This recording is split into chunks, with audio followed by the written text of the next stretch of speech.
আমার মার ভিতরে শুধু সেমিস্টার ছিল। আপনার ভাই মানে আপনার মামা? আমার মামা, আমার মা ছোট। ওহো, ঠিক আছে। তখন যখন আমার মার এই অবস্থা করছে, বাহিরে কিন্তু অনেক লোক, চেনা অচেনা অনেক লোক। আমি যখন আমার ওন্নাটা আমার মার গায়ে দেই, তখন আমার মামা আমার দিকেও আকর্ষণ করে, হাত বাড়ায়। নাম মিম। মিম, বয়স কত মিম? এই 18 চলতেছে। এখন 18 চলছে। আপনি কি একটু শারীরিকভাবে অসুস্থ? জি। আপনার কথা শুনে মনে হচ্ছে, কারণ একটু দুর্বল লাগছে আপনাকে। জন্ম জেলা কোথায়? আমার জন্ম জেলা নারায়ণগঞ্জ। নারায়ণগঞ্জ থেকে আপনি আসছেন আজকের এই স্টোরিটা বলার জন্য? জি। ওকে, আর কিছু বলতে চাচ্ছিলেন? আর আমার বাবার বাড়ি কিন্তু মুন্সিগঞ্জ, কিন্তু আমি জন্ম নিয়েছি নারায়ণগঞ্জে, বড় হয়েছি নারায়ণগঞ্জে, ইভেন আমি এখন নারায়ণগঞ্জেই আছি। আচ্ছা, তো মিম শুরু করেন আপনি যেখান থেকে বলতে চান। খুব অল্প বয়সে যতটুকু শুনছি, এখনো আম্মুর কাছে শুনি যে আমার জন্মের পর থেকেই আমার বাবা তত একটা খুশি না, আমার নিয়ে অনেক ঝামেলা করতো। তো আমার মা কষ্ট সিদ্ধে আমার যখন 7 কি 8 বছর, এর মধ্যে আমার একটা ভাই হয়। তো এই ভাইটা আপনি প্রথম হওয়ার পর, সন্তান? হ্যাঁ। আচ্ছা। আমার আগেও আমার একটা ভাই হয়েছিল, কিন্তু ওটা হয়েছে মৃত। ও ওর আচ্ছা। কোনো, জি। কি করতো আপনার বাবা? আমার বাবা তখন আর কি, আমার দাদার হোটেল ছিল, ওই হোটেলে থাকতো। আচ্ছা। আর এভাবে উনি গাড়ি চালাইতো। আচ্ছা আচ্ছা, ওকে। তো আমার বাবা যখন মনে করেন আমার বয়স 7, আর আমার ভাইয়ের বয়স এই ধরেন 2 কি 2.5 এরকম হবে, তখন আমার বাবা আমাদের ফালা আর কি অন্য জায়গায় বিয়ে করে। আপনার বাবা? জি। আমার বাবা আমার মার অজান্তেই অন্য জায়গায় বিয়ে করে। যখন আমার মা জানতে পারে আর কি, তখন জিজ্ঞেস করে তুমি কি এটা করছো। পরে আর আমার মার বিয়ের পর থেকেই মনে করেন, যখন আমি হইলাম, আমার ভাই হওয়া অব্দি ঠিক ছিল, যখন আমি হইলাম এরপর থেকে আমার মারে মারধর। আচ্ছা। মারে তো অনেক মারধর করছে। এরপর এরকম করে সংসার চলতেছে। আমার ভাইয়ের যখন 2 থেকে 2.5 বছর বয়স, আমার ধরেন 7 বছর বয়স, তখন আমার মার পারতেছিল না। এর মধ্যে আবার শুনছে যে বিয়ে করছে। তো আমার মা তো থাকার আর কোনো প্রশ্নই আসে না। আমার মা আমারে আর আমার ভাইয়ের নিয়ে কিচ্ছু না বলে নানু বাড়ি চলে আসে। এরপর আব্বু মনে করেন বিচার টিচার ডাকাইছে যে ও চলে যাবে কেন, ওরে বলো যে না যাইতে। তো আমার মা বললো তুমি এরকম এরকম করছো, তুমি বিয়ে করছো, শাদী করছো, আমার তো এখন আর কোনো দরকার নাই। তারপর যাই হোক, মা গেছিল, আমাদের নিয়ে গেছিল বাবার বাড়িতে। যাওয়ার পর মারে আবার অনেক মারধর করতো। আর মারধর করতো, যতবার মারধর করতো, আমার ভাইটার অনেক আদর করতো, কিন্তু আমার সামনে রেখে মারধর করতো। তো আমার ভাই যখন মনে করেন অনেক ছোট ছিল, তো আমার ভাইও তেমন একটা খানা দানা ঠিক মতো পাইতো না, আর আমার তো দেখতেই পারতো না আমার বাবা। তো আমার মা এসব সহ্য করতে না পারে আমার নানু বাসায় চলে আসে। নানু বাসায় চলে আসার পর ওই সময় আমার নানু অনেক গরিব ছিল, ওই ধানের মিলে কাজ করতো। আমার 2টা মামা আছে আর 3টা খালামুনি। তো আমার বড় খালামুনি অনেক আর কি জুয়া খেলে, এরকম হাজবেন্ডের কাছে ওনার বিয়ে হয়েছিল। তো ওই খালু জুয়া খেলতো প্রায় সময়। আমার খালা এই বাসায় থাকতো, বেশিরভাগ নানু বাসায় থাকতো। আবার আমার মার কপালে এরকম হইলো। আর মেজু খালায় যদিও একটু আল্লাহ দিলে ভালো নামাজি কালামির ব্যক্তির কাছে বিয়ে হয়েছে, কিন্তু উনি বাবার বাড়ির কথা শুনতে পারতো না। তো উনি মোটামুটি শান্তিতে ছিল। তো আমার মা ভাবতো যে আমার বড় বোনটা এভাবে কয়েকদিন পর পর বাবার বাসায় এসব থাকে। আমার ভাই 2টা, একটা মই চাষ গেছে। আচ্ছা।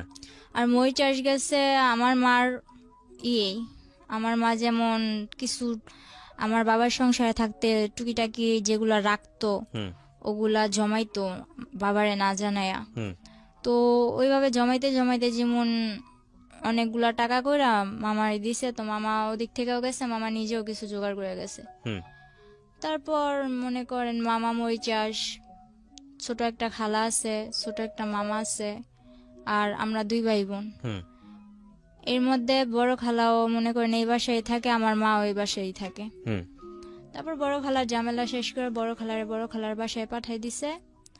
আর আমার আম্মু বলতেছে, আমার আম্মু তখন কাঁথা সেলাইতো। আচ্ছা।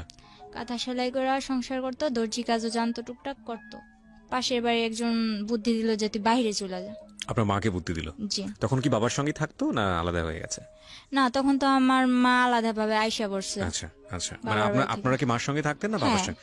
মার সঙ্গে থাকতেন, দুই ভাই বোন? হ্যাঁ, এর মধ্যে আবার অনেক কিছু হয়েছে কি, যখন আমার মা আইসা পড়ে তখন 3 মাস পর আমারে আবার নিয়ে যাওয়া হয় আমার আপনার বাবার বাসায়? হ্যাঁ, আমার ভাইটা দুধের বাচ্চা, আমার ভাইটা নিতে পারে না, আচ্ছা, তো আমার নিয়ে যায়। নিয়া বলতেছে যে তুই বাবার সাথে থাকবি না, তুই মার সাথে থাকবি। আপনাকে জিজ্ঞেস করেছে? হ্যাঁ, কিন্তু কোনো দিন এতটা আদর করে নাই।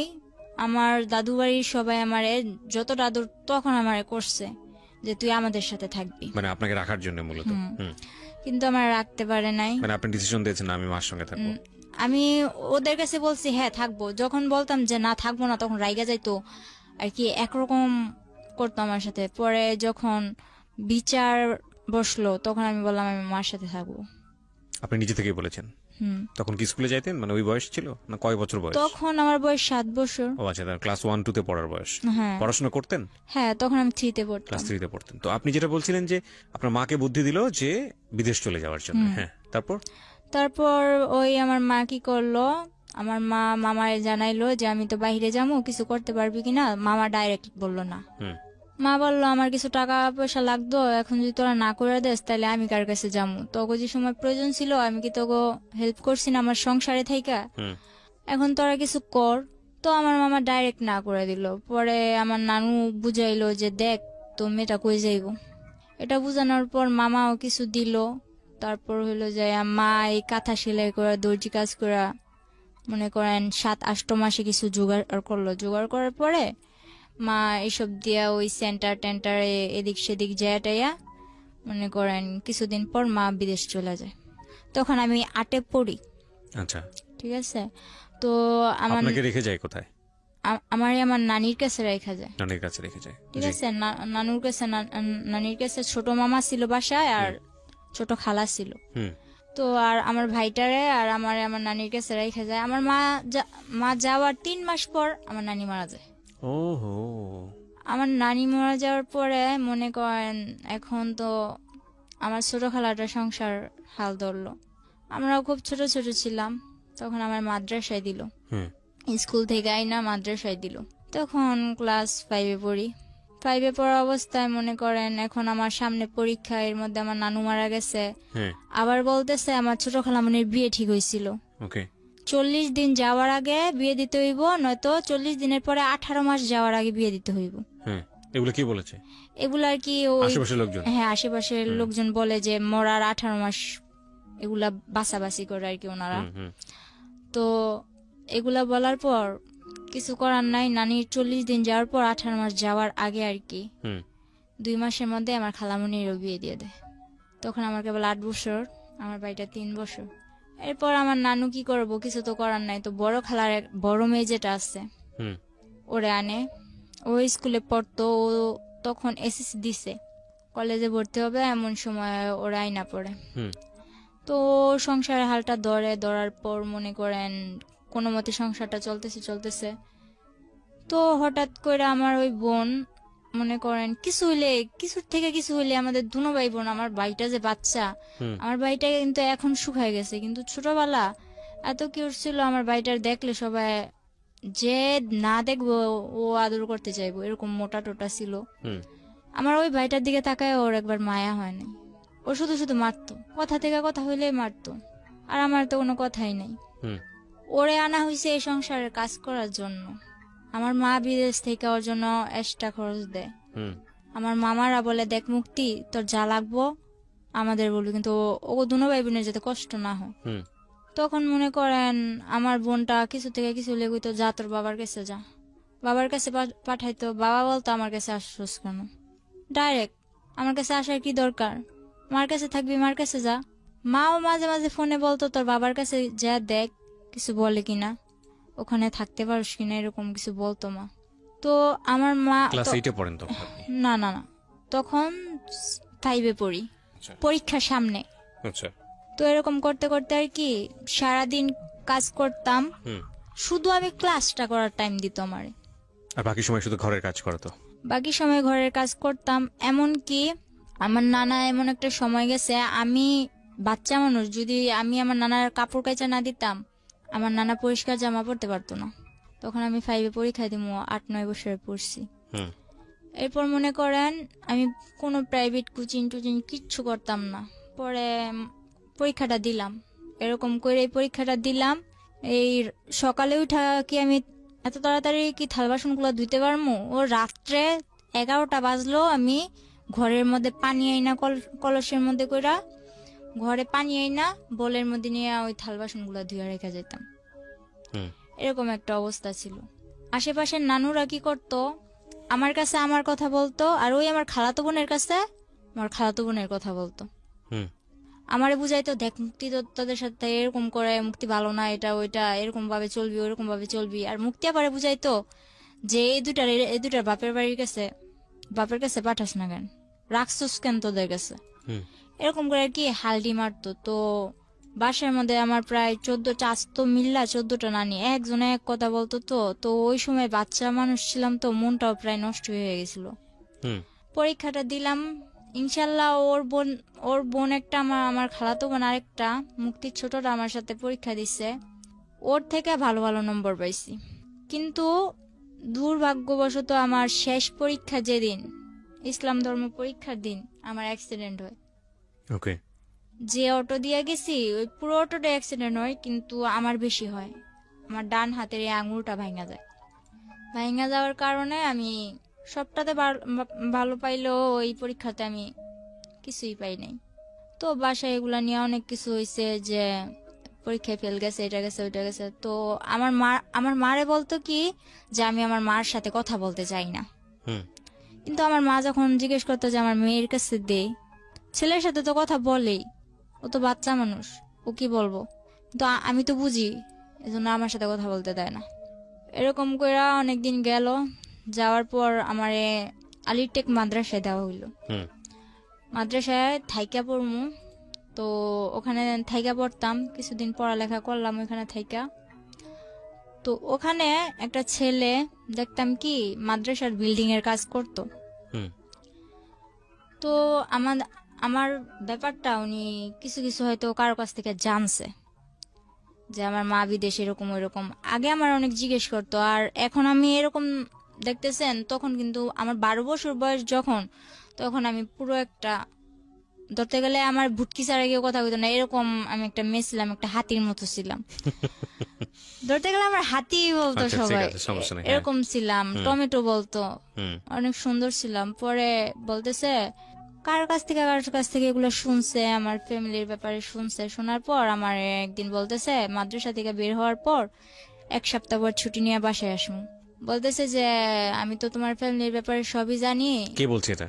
ওই ছেলেটার সঙ্গে আপনার কথা হতো? কথা হইতো না, কিন্তু পিছু রাখছে। আচ্ছা, কি নাম ছিল ছেলেটার? ফারুক। ফারুক, হ্যাঁ। ওই মিস্ত্রির কাজ করতো? হ্যাঁ আচ্ছা, রাজমিস্ত্রি। হ্যাঁ। পরে ও আমার ডাকার পর আমি যখন গেলাম, বললো যে আমি তো এরকম এরকম তোমার সম্বন্ধে সবই জানি। তো বললাম তো আপনি জানেন আমার কি। আর আমার একটা স্বভাব ছিল কি, ছোটবেলা যতই আমার মারধর করুক আর যতই যাই করুক, একটা অনেক গুরুত্বপূর্ণ আমার কথা বলতেছে, কিন্তু আমি ঘোড়ার মতো ফালাইতেছি। মানে আমার কোনো কেয়ার নাই সেদিকে না। হুম তো উনি ওনার মতো বইলা গেছে, আমিও আইসা বসছি। হুম এরপর আমার মা বিদেশ থেকে ছুটিতে আসার ঠিক একদিন আগে আমার মামা 50,000 টাকা পাঠাইছিল। তো আমার নানা আবার কি করছে, ওগুলা ঘরে না রাইখা হুম ওগুলা আমার খালামণি গো বাসায় রাখছে। আচ্ছা। আর আমার খালাতো বোন যেটা আছে, ওটা বড় খালাদের ঘর তুলবো, এজন্য ওগো বাসায় গেছে।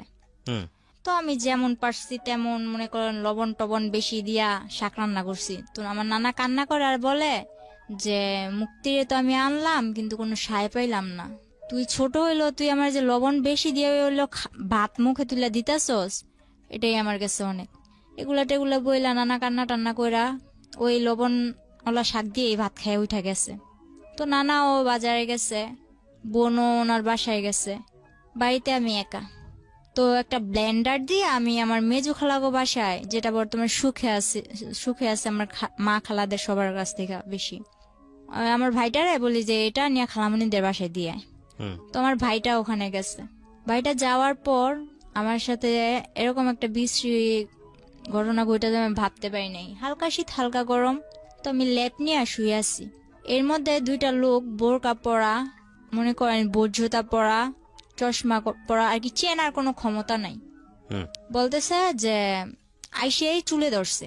চুলে ধরার মাত্র যখন আমি চিৎকার দিমু তখন মনে করেন টিভির সাউন্ড পুরো 100। আর আমার এক নানা, পাশের ঘরের নানা, উনি ফুল সাউন্ড দিয়া বক্স বাজাইতেছে। আর আমাদের বাড়ির সবাই মনে করেন দাওয়াত খাইতে গেছে। তো এমন সময় আসছে ওই 50,000 টাকা করার জন্য। এখন আমার জিজ্ঞেস করতেছে চাবি কই। তো আমি বাচ্চা মানুষ, আমি কি করবো? আমার শুধু এতটুকুই কথা যে আপনারা কে, মুখ দেখান আপনারা কে।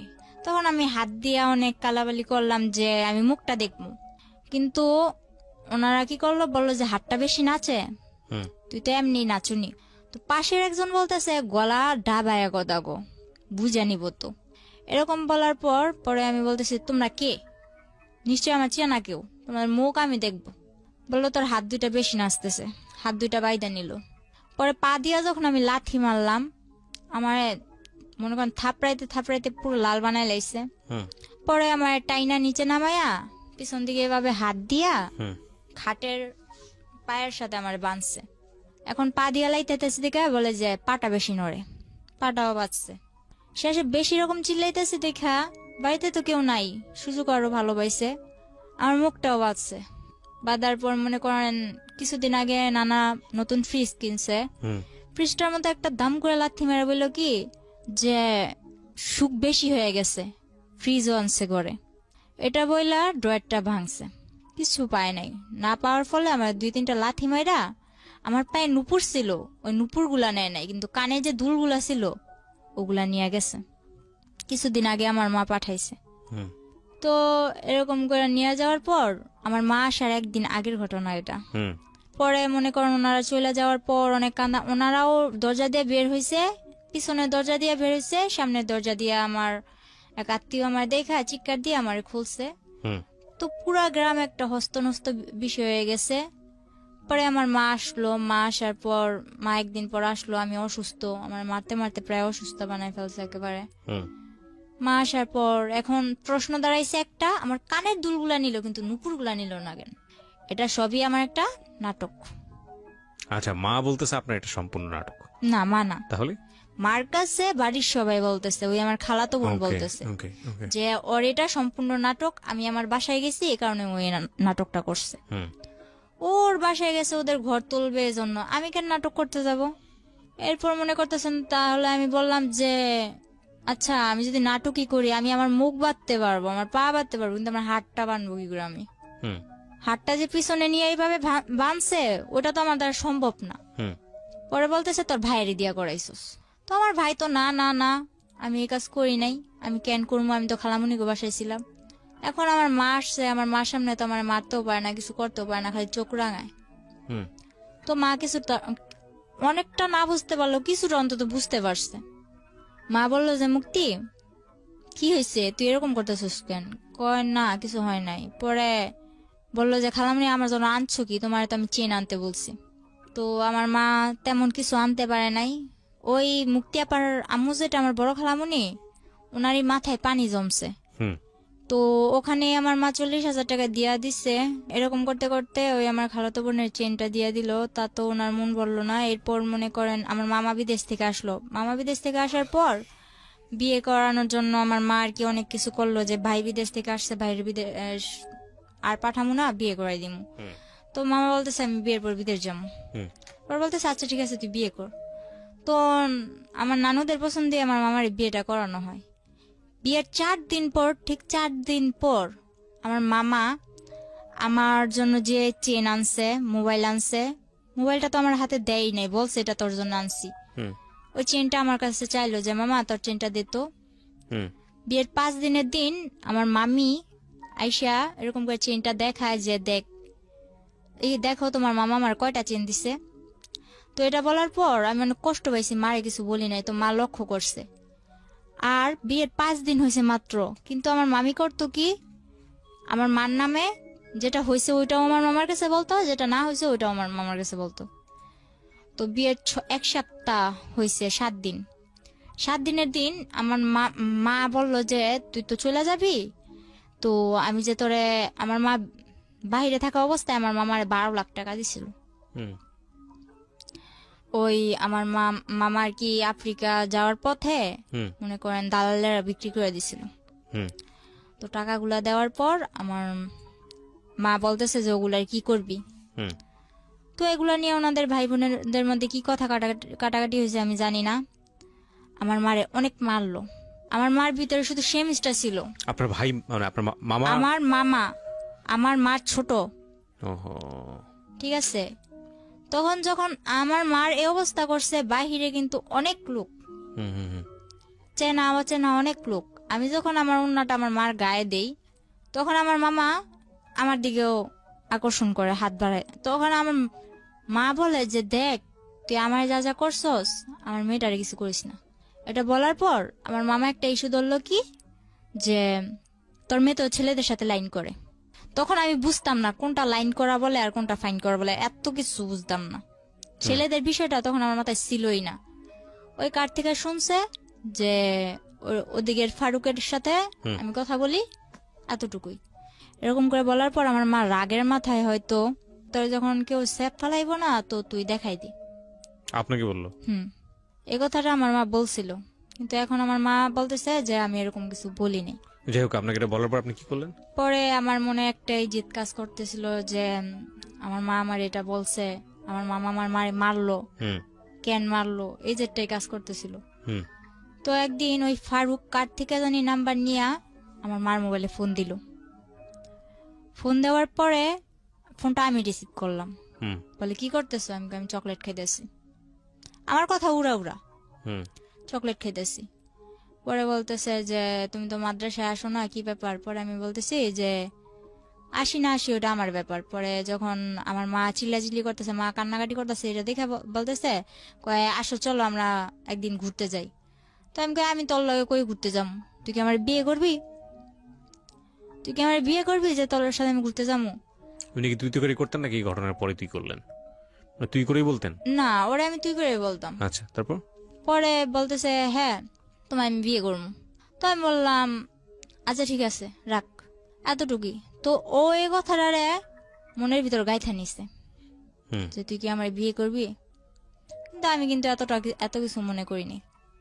এরপরের দিন 14ই ফেব্রুয়ারি, ঠিক আছে, ওই দিন 14ই ফেব্রুয়ারি ছিল। মাদ্রাসায় তেমন কোনো অনুষ্ঠান ছিল না, কিন্তু আর কি বান্ধবীরা একরকম জামা পরা, তারপর হইলো যে সব একরকম ড্রেস ফেরা, কিছু একটা আর কি খাবার দাবারের আয়োজন করবো এরকম। তো 14ই ফেব্রুয়ারির দিন আমি বাসা থেকে বের হই। মনে করেন মোটামুটি আমার হাতে আংটি ছিল, ব্রেসলেট ছিল, পায়ের নুপুর, পায়ের আংটি, গলায় চেন, দুল এসব ছিল স্বর্ণের। তো এগুলা পয়রা টয়রা বের হয়েছি। তো আমার মার, আমি একটা মেয়ে, আমার মার তো অনেক আউস আছেই না। তো আমি অনুষ্ঠানে যাইতেছি, আমার মা নিজের হাতে আমার সাজাই দিছে। তো যাওয়ার সময় আমি আমার মার কাছে টাকা চাই। আমার মা বলে যে টাকা নাই। আমি আমার মার আবার মামা মারার পর দাঁত ব্যথা হয়ে গেছিল, বলতেছে 500 টাকা আছে, এই টাকাটা নিয়ে আমি যাম, ডাক্তার কাছে যাম। তো আমি বললাম আমি এটা নিয়ে যাম। মা বললো না। তো আমি বলতেছি আমি এটা নিয়েই যাম। মা বলতেছে না, এটা বলে মা মাঠে গেছে। তো মাঠে যাওয়ার পর আমি ওই টাকাটা নিয়ে মাদ্রাসায় যাই। মাদ্রাসায় যাওয়ার পর ওখানে তেমন কিছু হয় নাই। মাদ্রাসায় যাওয়ার পথে ওই ফারুক বলতেছে কি হলো তোমার গাল টাল এরকম লাল কেন? পরে বলতেছে গাল টাল লাল কেন? এর আগের দিন আবার মার সাথে ঝগড়া লেগে আমার খালামুনি আমার 2-3টা থাপ্পড় দিছিল। কোন ক্লাসে পড়তেন তখন আপনি, যখন এগুলো? তখন আমি 6-এ। এত অল্প বয়সে? আচ্ছা, 6-এ। পরে মনে করেন 7-এ প্রায় উঠমু। তখন ও কি করলো, ফেব্রুয়ারি দিকে ও বললো যে চলো কই তোমার ডাক্তার কাছে নিয়ে যাম। তো আমি বললাম ডাক্তার কাছে যাবো। তখন ওই সময় আবার আমার মা, মনে করেন তখন আমার মা দেশে ছিল কিন্তু বাইরে যাওয়ার উদ্দেশ্যে। তো আমার মা বলতেছে যে আমি তো চলে যাবো, তুই তাড়াতাড়ি চলে আসিস। তো বলতেছে যে চলো। তো আমি বললাম যে কই যাবো? কই ডাক্তার কাছে। তো আমার একটা অভ্যাস ছিল কি ছোট থেকে, আপনি আমি চিনি না জানি না, আপনি যদি বলেন যে আয় ঘুরতে যাবো, ঠিক আছে আমি ঘুরতে যাবো, আপনি যেই হন ঘুরতে তো নিয়ে যাবেন। পরে মনে করেন এরকম করতে করতে ও 2-3 বার বলার পর ওই 14ই ফেব্রুয়ারির দিনই হুম ও আমারে বলল যে তুমি আসো। হুম তো আসতে বললো, এরপর আমার কিচ্ছু মনে নাই। ও নাকি ও আমার নিয়ে যাওয়ার পর আর কি বলছে যে আমার ডাক্তারের কথা বলে ও নিছে, হুম কিভাবে নিছে, কোত্থেকে নিছে এটাও আমার মনে নেই। হুম ও আমার নিছে যখন আমি গাড়িতে, তখন আমি ওরে বলতেছি যে কিরে তুই আমার কই আনছস, হুম আমি এখানে কেন? তো গাড়ির মধ্যে আমি অনেক বড় একটা চিল্লাচিল্লি আর কি মানুষ জড়ো করে নিছি। হুম তখন আমি কক্সবাজারের ওদিকে আমার নিয়ে চলে গেছে, কক্সবাজার অব্দি, কিন্তু আমার হুঁশ নেই। ডাক্তারের কথা বলে আপনাকে কক্সবাজারে নিয়ে যাচ্ছে। হুম, কিন্তু Okay. আমি যে গাড়িতে উঠছি এটাই তো আমার মনে নেই। কিছু একটা খাইয়েছে আপনাকে? কি করছে তাও আমি জানি না। আচ্ছা। পরে মনে করেন আমার যখন আমার সজ্ঞান আসে যে আমি ওর সাথে এত দূর কেন বা রাত্র হয়ে যাইতেছে, আমার মা তো টেনশন করব, হুম তখন কিন্তু আমার হাতে একটা ফোন ছিল, কেউ জানতো না, আমার মাও জানতো না। হুম তখন আমি এফএম শুনতাম, ওই ফোনটা কেউ জানতো না আমার কাছে যে আছে, হুম এমনকি আমার মাও জানতো না। হুম পরে ওই ফোনটা দিয়ে আমি গেমস খেলতাম, সিম টিম কিছু ছিল না। হুম তো সিম টিম কিছু ছিল না, একটা মার সিম ছিল। মার সিম থাকাতে যে আমি মার থেকে নিছি যে মা এই সিমটা আমার দরকার, হুম কারণ সিম ছাড়া আমি এফএম শুনতে পারতেছি না। তো ফোনের এত কিছু বুঝি না, ওই এফএমটাই শুনি আর করি, গেমস খেলি। হুম এরপর ওই মোবাইলটা ছিল আমার সাথে, পরে বলতেছে তোমার সাথে মোবাইল আছে, মোবাইলটা দাও।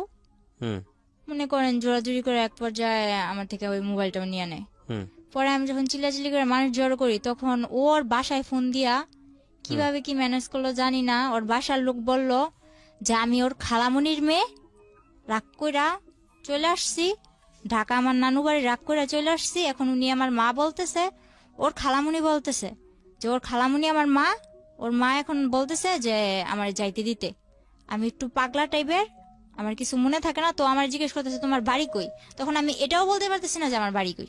মানে এটা কোথায় নিয়ে গেছে আপনাকে? এটা তখন কক্সবাজার, কক্সবাজার কার বাসায়? গাড়িতেই। ও গাড়ির যে- মধ্যেই? হ্যাঁ, গাড়ির মধ্যে আমি চিল্লাচিল্লি শুরু করছি আমার কই নিয়ে আলি। আচ্ছা, ও তো গাড়ির মানুষ লোকজনদেরকে জড়াইছে। বলতেছে? হুম, হুম, হুম। আচ্ছা। পরে এক পর্যায়ে ওরে গাড়ির লোকগুলা ছেড়া দেয়।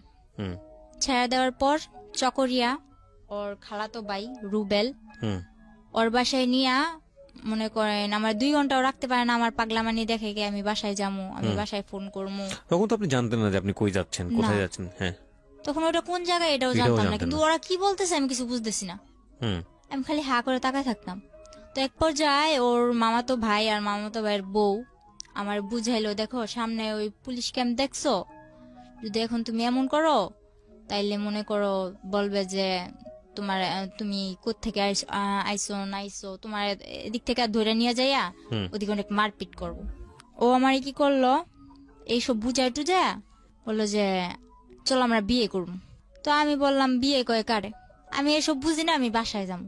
আচ্ছা ঠিক আছে, তাহলে তুমি এক জায়গায় চলো, ওই জায়গা থেকে কাজ শেষ হইলে হুম তুমি তোমার বাসায় যাইবা, আমি নিজে নিয়ে দিয়ে আসবো।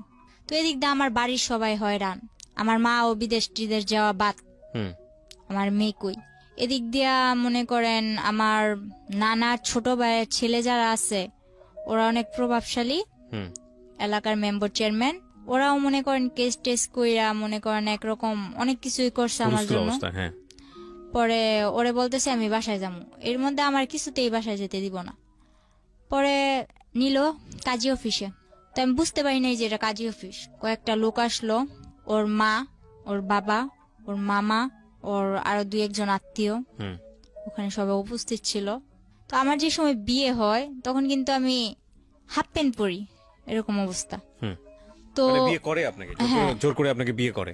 আমি ওর খালাতো বোনের সাথে খেলি, ওখান থেকে ডাক দিয়ে আমারে মনে করেন ও আমারে বিয়ে করে, কিন্তু আমি বুঝতে পারি না ওরা কি বলতেছে, এটা তো আমি বুঝি না। তো সবাই মিলাদ পড়তেছে, আমিও মনে করেন মোনাজাত ধরে মিলাদ পড়তেছি। আমার মোনাজাত ধরতে গেল, আমি মোনাজাত ধরলাম, আলহামদুলিল্লাহ বলতে বললো, আমি আলহামদুলিল্লাহ বললাম, কবুল টবুল কিছু না, শুধু আলহামদুলিল্লাহ। এরপর সবাই মিষ্টি খাইতেছে, আমিও চাই মিষ্টি নিলাম, খাইলাম, কিন্তু এটা যে আমার বিয়ের মিষ্টি আমি জানি না। তো এর পরের দিন যখন মনে করেন ও ওরে আর আমার এক রুমে থাকতে দেয়, ওর খালাতো ভাইয়ের বউ, ওর মাও আমারে বুঝায়, তখন আমি বললাম মানে কি, আমি তো থাকবো না। এরপর আমার অনেক কান্নাকাটির পর আমি আমি আমি আমি আমার বাসায় যাবো, আর কিছু জানি না, ব্যাস এতটুকুই। পুরা একটা বিশৃঙ্খলা করে লাইছি, ওকে পুরো পাগল বানাই লাইছি।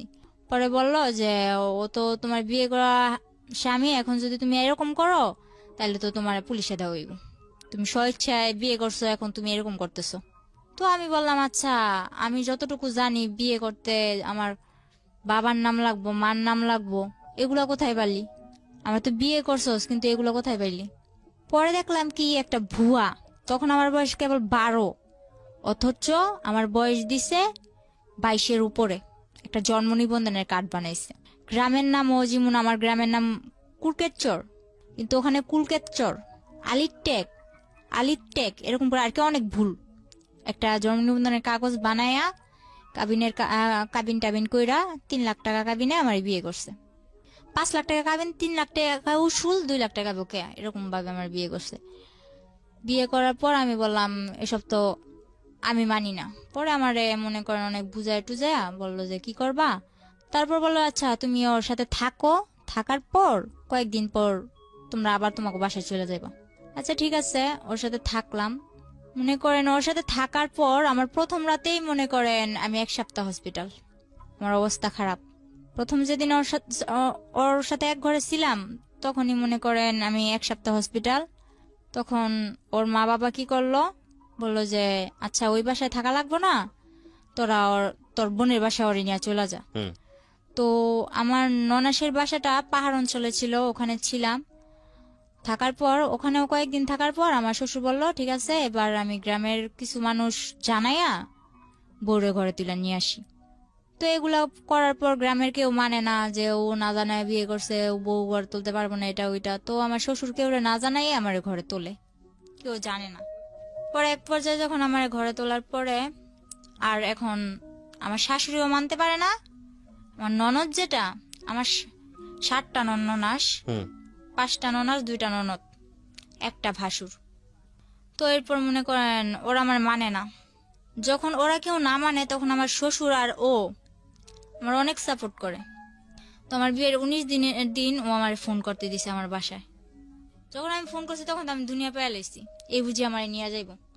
তো আমি ফোন করার পর যে ঠিকানা দেই, ওই ঠিকানা দেওয়ার পরে মনে করেন ওরা আমার ওই জায়গা থেকে আবার অন্য জায়গায় সরায় নেয়।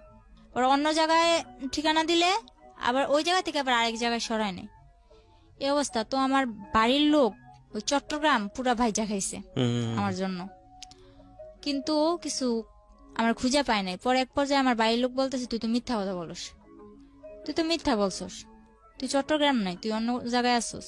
পরে আমার বাড়ির লোকের আর বুঝাইতে পারলাম না, সবাই এক পর্যায়ে আর আমার গ্রাম এমনকি আমার মাও জানে যে আমি প্রেম কইরা লাইন কইরা চলে গেছি। ওই যে ঝগড়া হয়েছে, মামা এই কথা বলছে, ওই মামার কথা ধরে আমি প্রেম করছি, প্রেম করে চলে গেছি। সবাই যখন জানে আমি প্রেম করে চলে গেছি, সবাই আমার কথা কথা এই কথাটা বলে, তো মাইনা নিলাম আচ্ছা যাও, আমি প্রেম করে বিয়ে করছি, এখন কি করবো বলো। পরে এর মধ্যে জানি যে বুঝতে পারলাম আর কি আমার শরীরটা বেশি একটা ভালো না, কিছু খেয়ে পেটে রাখতে পারি না, আর মাথাও ঠিক মতো উঠাইতে পারি না। তো পরে শুনলাম যে আমি প্রেগনেন্ট। তখন তো মনে করেন আমার উপর আসমান জমিন কিভাবে ভাঙ্গা পড়ে, এরকম একটা অবস্থা। এরপরে ওরে বললাম, ওরে বলার পর ওর মা আর ওদের বাসায় নিয়া চালের বস্তার উপরে ফেলায় আমার মায়ের এই বাচ্চা নষ্টই করতে হইব, নষ্ট করতে হইব মানে নষ্ট করতে হইব। আমার এক বান্ধবী বলল, ওর সাথে আমি ফোনে যোগাযোগ করলাম। কত বয়স ছিল তখন বাচ্চাটার? তখন আমার বয়স ছিল, বাচ্চাটার বয়স 2 মাস। তারপর পরে মনে করেন আমার বান্ধবী বলল যে বাচ্চাটা নষ্ট করিস না, সবকিছুর দায় দিতে পারবি আল্লাহর কাছে। ফারুক তখন কি করতো? তখন ও হোটেল চালাইতো। ইন দ্য মিন টাইম কি আপনার বাড়ির সঙ্গে যোগাযোগ হয়েছে, কথাবার্তা হয়েছে? হ্যাঁ হয়েছে। মেনে নিয়েছে বাড়ি থেকে? আমার বাড়ি থেকে তো কেউ মাইনা নেয় না, আমার বাড়িতে কোন শুধু ক্লাসে পড়তেন তখন আপনি? তখন আমি ক্লাস 7-এ। পড়েন, ওকে। ফারুকের সাথে আপনার বয়সের পার্থক্য কত ছিল? ওর আমার যখন 12 থেকে 13, ওর তখন 20। বাচ্চা নষ্ট করার প্রসঙ্গে আসছিল। তারপর অনেক মারধর করলো। তখন আমার বান্ধবীর কথা শুনে আমি বাচ্চাটা নষ্ট করলাম না। তো বাচ্চাটা নষ্ট করলাম না ঠিকই, কিন্তু বাচ্চাটা নিলে যে আমার কি হইব ওইটা তো মাথায় আসে নাই। শুধু ওই যে বলছে যে এটা আল্লাহর কাছে দায় দিতে পারবি না, এটা বলার পর আমি নষ্ট করলাম না। আমার মারে ফোন দিয়ে বললাম, মা আমার এসে নিয়ে যাও। তখন যখন আমি বাচ্চা নষ্ট করতে না চাইলাম তখন বলতেছে ওরা, আচ্ছা ঠিক আছে আপনাদের মেয়ে আপনারা এসে নিয়ে যান। এটা বলার পর আমার মা আর আমার আপন মামা যারা, তারা এখন কি করছে, এই যে বললো যে আমি প্রেম করে ভাইগা এসে পড়ছি, এজন্য আমার মারে ঘর থেকে মাইরা তারাই দিছে, আবার মারছে। হুম। আমি চলে যাওয়ার পর আবার মারছে, মাইরা আমার মারে ঘর থেকে বের করে দিছে। ওহো। তো বাড়ির পাশে আমার এক চাচাতো নানা ছিল, হুম। আমার নানার ফুফাতো ভাই আর কি। তো ওই নানা আমার মারে জায়গা দেয়, জায়গা দেওয়ার পর ওনাদের করে আমার মা থাইকা, এর মধ্যে আমার মা কি করলো, 4 লাখ টাকা দিয়ে একটা জায়গা কিনলো। আচ্ছা আচ্ছা। তো জায়গাটা কিনছে ওই আমারই মামা লাগে মেম্বর, ওনার থেকেই জায়গাটা কিনছে। কেনার পর আমার মা ওদিকে ঘর দুয়ার তোলার ব্যবস্থা করতেছে। এর মধ্যে আমার আব্বু আবার আস্তে আস্তে আসার চেষ্টা করতেছে, আস্তে আস্তে আসার চেষ্টা করতেছে। পর মনে করেন আমার আব্বু প্রায় বলতেছে যে মেয়ে চলে গেছে আমি আসি এটা ওইটা। তো আমার মা বলতেছে না লাগবে না। আর মা যখন এটা বললো তখন বললা আচ্ছা ঠিক আছে লাগবে না, তো আমার যাতে আর দরকার না পড়ে। তখন বলে আচ্ছা ঠিক আছে তোমার দরকার না পড়লে নাই, তুমি আইসো না। পরে আমার মামা মনে করেন মারে মারধর করে বাড়িতে করে দেওয়ার পরে মা ওই মামাদের ওই নানাদের বাসায় উঠা জায়গা কিনলো, ঘর দুয়ার তুলতেছে। ঘর যখন উঠাবে এখনো ঘরের কিছুই করে নাই, শুধু চালটা দিছে। ওই সময় আমি ফোন দিয়ে বলতেছি আমার এসে নিয়ে যাও। তখন আমার নিয়ে আসে, নিয়ে আসার পর বলতেছে যে ওখানে যাইয়া আমার শ্বশুর শাশুড়ি বললো যে আমার মেয়ের যে স্বর্ণ গয়নাগুলা পরানো ছিল ওগুলা কই। তখন ওগুলা তো সম্ভবত আমার শাশুড়ি নিছে। তো আমার শাশুড়ি নিছে, আমি বললাম যে আমার শাশুড়ির কাছে। তো আমার শাশুড়ি বললো কই, আমার কাছে এগুলো কিছুই দেয়নি।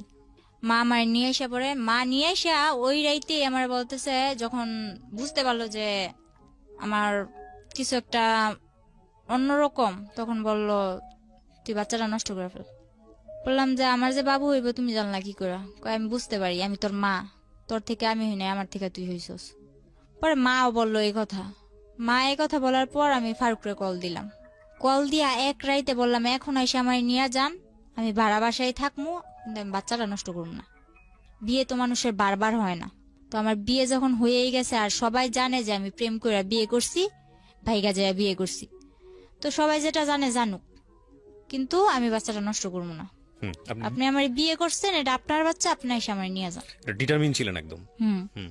তো তখন আমার বয়স অল্প ছিল। আমার মা কি করলো, যেদিন ফারুক আসলো এর পরের দিনই কিন্তু ফারুক চট্টগ্রাম থেকে রওনা দিছে। আসার পর আমার নিতে আসছে ওর এক বন্ধুরে নিয়ে। নিতে আসার পর মা কি করলো, কিছু আয়োজন টায়োজন করে ওরেও খাওয়াইলো, বললো যে তুমি চলে যাও, আমার মেয়ে তো দিব না। তখন আমি বললাম যে আমি চলে যাম। তখন মা কি করলো, বাচ্চাটা নষ্ট করার জন্য আমারে পিল খাওয়াইলো। আমার গরম পানি করে খাওয়াইতে চাইছে অনেক জোরাজুরি করে, তো আমি গরম পানি করে খাই নাই। তারপর যখন এক পর্যায়ে আমার সাথে ধস্তাধস্তি করতেছে, পরে বললাম আচ্ছা খাবো, কিন্তু আমার ঠান্ডা পানি দিয়ে খাও। কিন্তু তখন আমি জানতাম না গরম পানি দিয়ে খেলে কি হয়, ঠান্ডা পানি দিয়ে খেলে কি হয়। কিন্তু আমি গরম পানি খামো না, তো আমার ঠান্ডা পানি দিয়ে খাও। ঠান্ডা পানি দিয়ে খাওয়াইলো, কিছু হইলো না। তো ওই রাতটা থেকে এর পরের রাত্রে আমরা আবার বাসে উঠলাম, শ্বশুর বাড়িতে যাম। যাই হোক শ্বশুর বাড়িতেই থাকবো। তো গেলাম, যাওয়ার পর ওখানে মনে করেন 3-4 মাস ভালোই কাটলো। কিন্তু আমার শ্বশুর বাড়িতে আমি ছোট অক্ষে সংসারের হাল ধরেন সবটাই ধরছি। সারাক্ষণ গরুর গোয়ালে পড়ে আছি, 4-5টা গরু পালতেছি, মুরগি তো মনে করেন খোয়ার ভর্তি মুরগি, হাঁস, গরু, ছাগল সবকিছু করতেছি। তো এর মধ্যে করলো কি, আমি বললাম যে আমি পড়বো, আমি পড়ালেখা করতে চাই। এই কথাটা আজও পর্যন্ত কেউ জানে না, এই যে আজকে আমি বললাম। আমার মা হয়তো শুনতেছে, হুম। আমার মাও জানে না। ও আমার এই স্কুলেও ভর্তি করাইছে, ঠিক আছে, ওর বোনের সাথে আমার স্কুলেও ভর্তি করাইছে। তো স্কুলে ভর্তি করানোর পর ওখানে আমি ঠিকমতো ক্লাস করতে যাইতে পারতাম না, যেহেতু আমার বাড়িতে সংসারে কাজ করা লাগতো। আমি রান্না বান্না করতাম, রান্না বান্না করে গরুর কাজ করতাম, সংসারের যাবতীয় যা কাজ করে যদি সময় পাইতাম তাইলে আমি ক্লাস করতে যাইতে পারতাম। তো ওই সুখটা আমার কপালে বেশি দিন সয় নাই। মনে করেন কিছুদিন পর এই কাজ নিয়ে একটা ঝগড়া হইলো আমার ননদের মধ্যে। আর আমার ননদ অনেক ছেলেদের সাথে মনে করেন ফোনে কথা বলতো, আবার ফেসবুক টেসবুক এসব চালাইতো। তো তো ছেলেদের সাথে ওর অনেক ঘনিষ্ঠতা ছিল। পরে ও দোষ করতো, কিন্তু দোষগুলো আমার উপরে চাপাই দিত। আমার হাতে মোবাইল দিছিল তখন, ফারুক আমার হাতে একটা মোবাইল দিছে, ও বাইরে থাকলে আমার ফোন টোন দিত। তো কিন্তু আমি মোবাইলের কিছু বুঝতাম না। তো আমি বললাম কি যে তুমি যে আমার দোষটা পাও, তুমি পাইছো কি? যখন আমি একটু কড়া ভাবে আমার ননদের আমি ধরলাম, তখন আমার ননদ আমার মারলো। ননদ আর শাশুড়ি মিলে দুইজনই মারলো। এদিক দিয়ে আমি কিছু খাইতে লইতে পারি না, শুকায় কাঠ হয়ে যাইতেছি। আমার তখন 5-6 মাস হয়ে গেছে, বাবু হবে কাছে আইছে ডেট। এর মধ্যে ওরা আমার মারধর করে আর কি সহ্য করতে পারছিলাম না। পরে এর মধ্যে আমার ফুফাতো বোন যেটা আছে, এটা আমার জামাইয়ের সাথে মনে করেন যোগাযোগ করা শুরু করলো।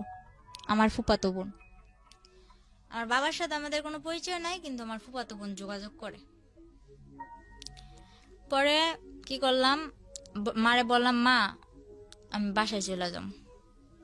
পরে ফারুক আইসা আমার যে সময় আমার 4 মাস শেষ 5 মাসে পড়বো, এমন সময় ফারুকে আবার আমার বাসায় দিয়া যায়। এই দিয়া যাওয়াই যাওয়া, আর কোনো খবর পাত্তা কিচ্ছু নাই। আমার বাবু হওয়া অবধি, আমি আমার বাবু হওয়ার 3 মাস পর শ্বশুর বাড়ি গেছি, এ অবধি না 2 টাকা খরচ, না আমারে কেউ দেখতে আসা, না কোনো কিছু। মা তো মনে করেন একদম আমারে একটার পর একটা খুঁটা দিয়েই যাইতেছে। সবাই দেয় প্রেম করে বিয়ে করছো, এখন কি লেগে এরকম হেলা করবো? তো প্রেম করে বিয়ে করছি না কি করে বিয়ে করছি ওটা তো তোমরা কইলেও বিশ্বাস করতেছো না। তো যা কর ওনারা ওনাকে মতো কয়া যায়, আমিও আমার মতো শুনি। তো ফারুকরে বললাম যে এবার কি করবা, আমার তো তোমরা কেউ দেখতে আসো না, আমি কি করবো বলো, আমি কি জবাব দিব? তো এক পর্যায়ে ও বললো যে তোমার কিছু জবাব দেওয়া লাগবো না বাবু, আমি আসবো। তো হঠাৎ করে একদিন বললো আসবো, ঠিক আছে ও আসলো। ও যেদিন আসলো তখন ওই দিনই, ঠিক ওই দিনই আমার বাবু হইব। তো ওই দিন আমার ডেলিভারি হইলো। ডেলিভারি হওয়ার পর ও আমার মার হাতে, আমার ডেলিভারি হওয়ার সময় প্রায় খরচ গেছিল 12-13 হাজার টাকা, কিন্তু ও আমার মার হাতে খরচ দিল মাত্র 2,000 টাকা দিয়া। পরে বলতেছে যে আমি এবার আমার বাসায় যাওয়া লাগবো। শুধু মেয়েটার মুখ একবার দেখা, বাসায় আনার পর ও মেয়েটার মুখ দেখা ও বলে এবার আমার বাসায় যাওয়া লাগবো।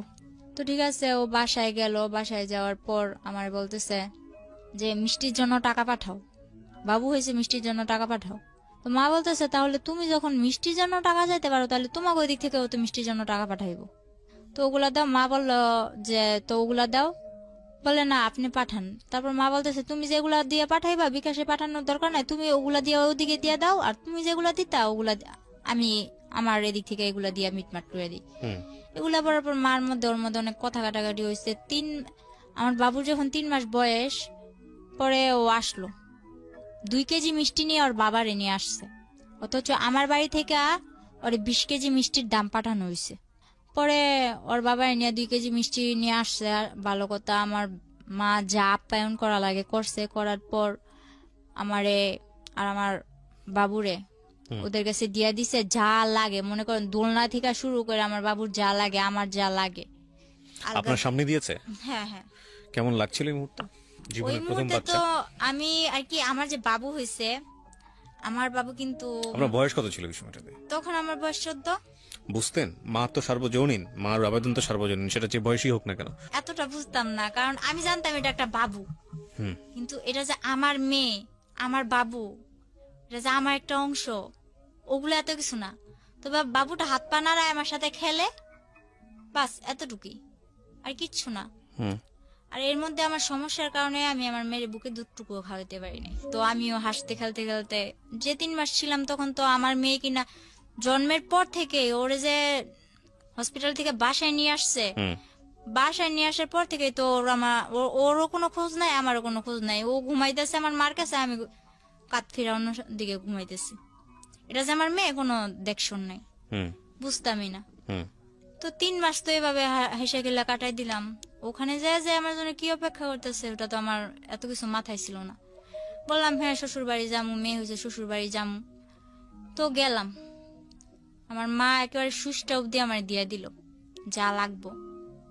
আমার জন্য ট্যাং, আমার মেয়ের জন্য ওই 7 মাস অব্দি যা খাবার লাগবো আমার মেয়ের, সব খাবার আমার মা দুধের ডিবি টিবি যা লাগে সব কিনা দিছে। ওই বাড়িতে যখন পাটা রাখছি, রাখা মাত্র আমার শাশুড়ি কি করলো, কি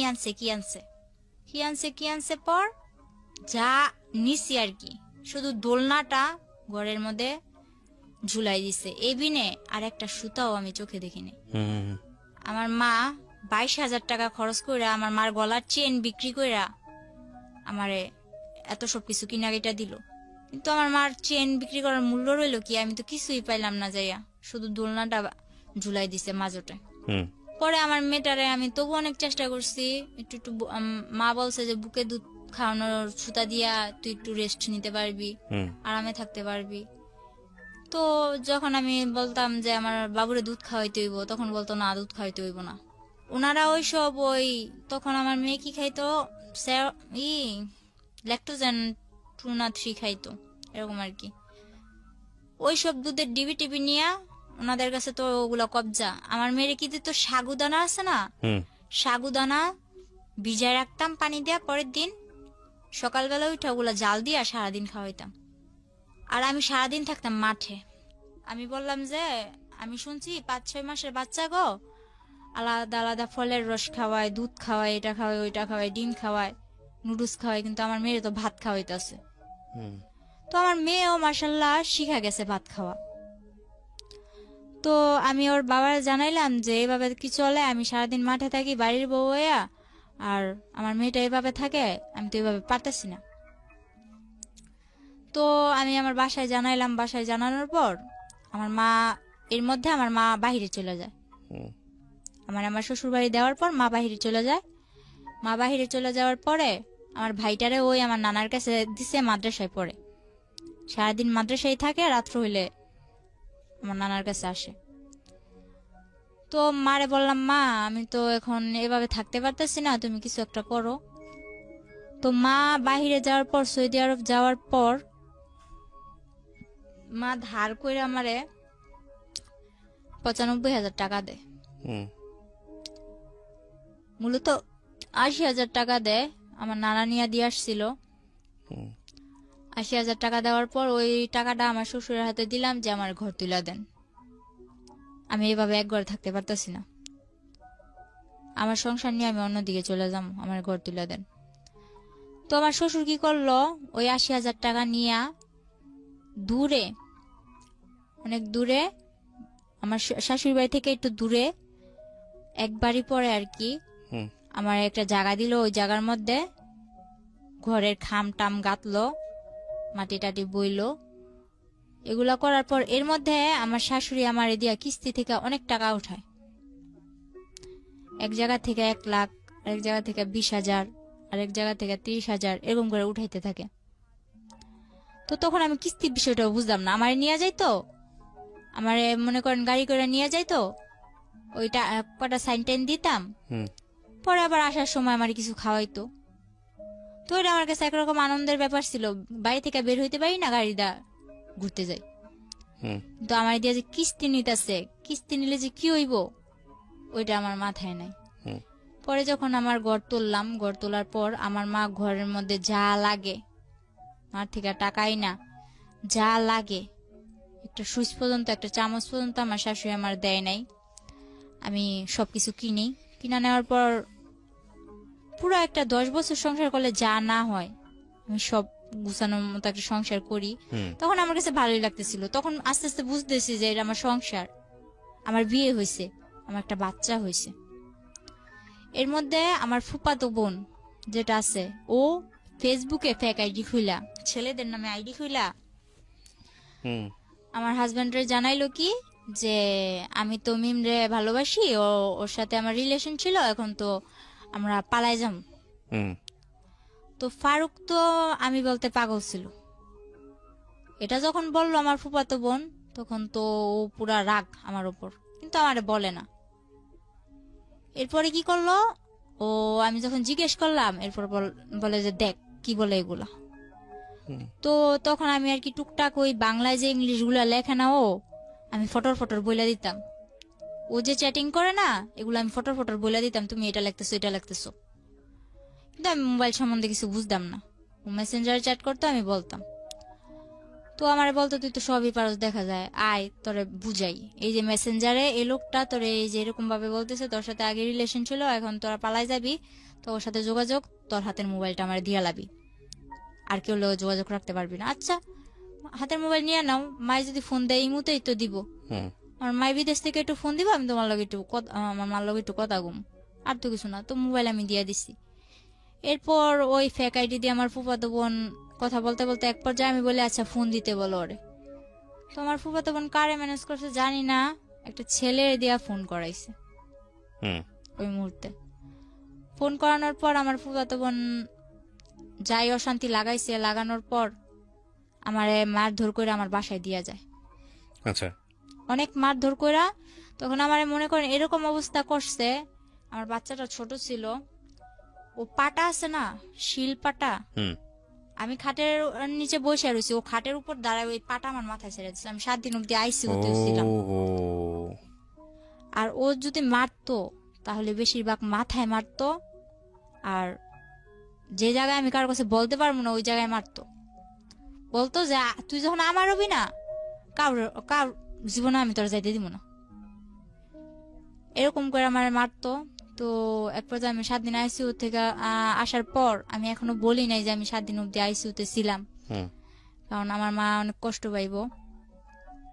পরে আমার বাসায় দিয়া যায়, আমার মেয়ে সহ দিয়া যাওয়ার পর আমার ভাইটারে নিয়ে আমি থাকি। এদিকে আমি বাসায় এসে দেখি আমার ভাই, ছোট ভাইরে, আমার ভাইয়ের হাড় নিয়ে হইছে। হাড় নিয়ে হওয়ার পর আমার ভাই বয়স অনুযায়ী বিছনায় প্রস্রাব করে দেয়।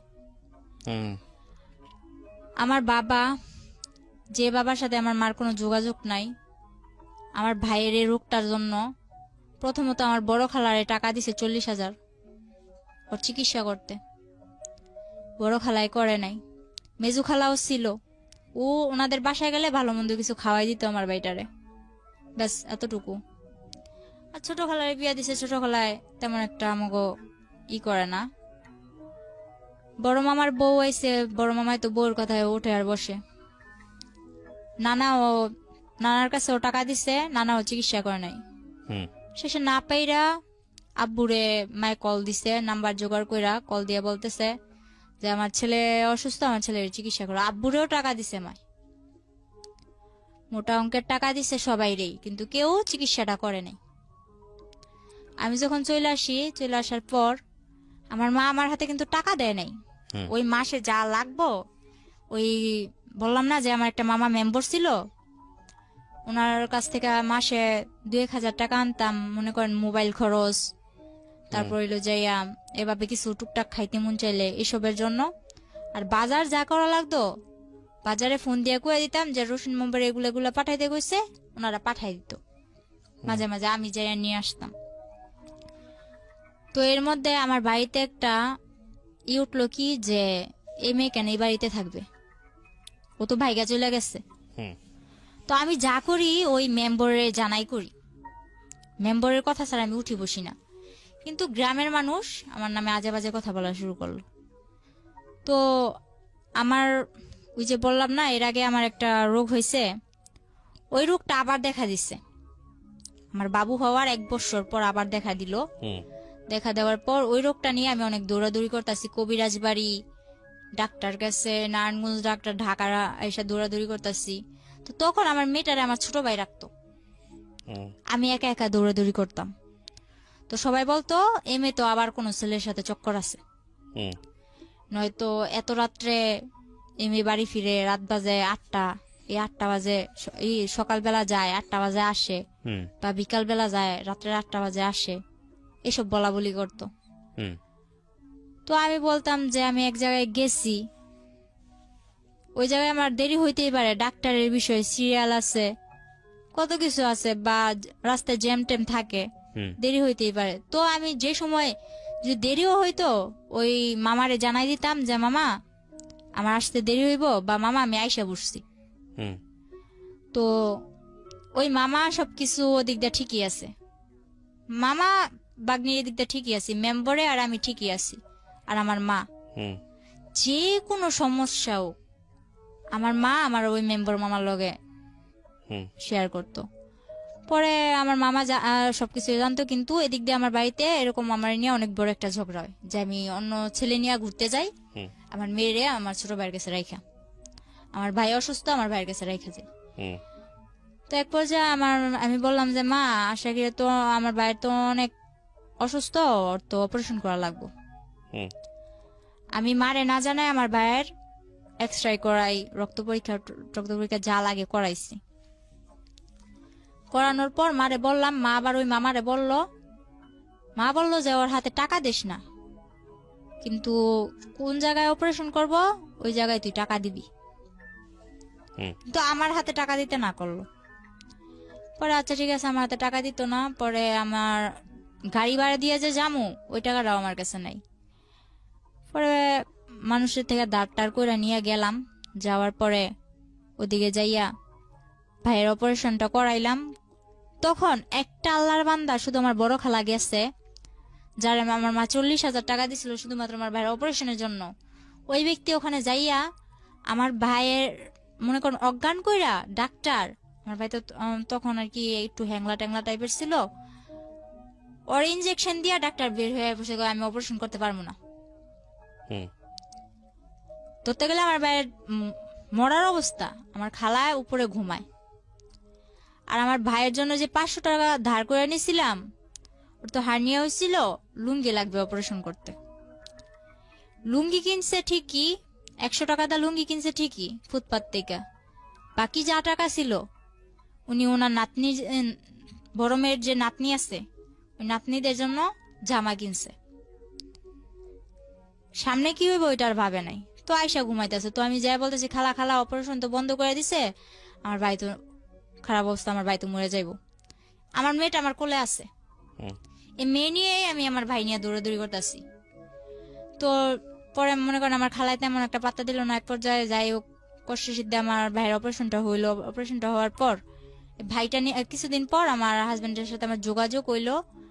যোগাযোগ হওয়ার পর এর মাঝখানে আবার কি করছে, রাকিব নামে একটা ছেলে, আমাদের গ্রামের পাশের গ্রামের, ওই ছেলে বলতেছে তোর মেয়েও আছে জানি, সবই জানি, কিন্তু তোরে তো আমি ছোট থেকে চোখে চোখে রাখছি, কিন্তু তোর এখন বিয়ে হয়ে গেছে, তোর বিয়ে হোক বাচ্চা হোক যাই হোক আমি তোর নিয়ে যাবো, আমি তোর বিয়ে করুম, সবাইরে জানাই বিয়ে করুম, এসব বলতো। আর ওর বোন আমার বান্ধবী ছিল নাকি, ও বলছে যে আমার বোন তোর বান্ধবী ছিল, তুই নাকি ছোট থেকেই বলতি যে আমার স্মৃতি পাটি, আমার বিয়ের সময় স্মৃতি পাটি, তারপর বললো না কেন লোকে সব দিয়ে বিয়ে, ওই এগরা এগরা ও বলতেছে।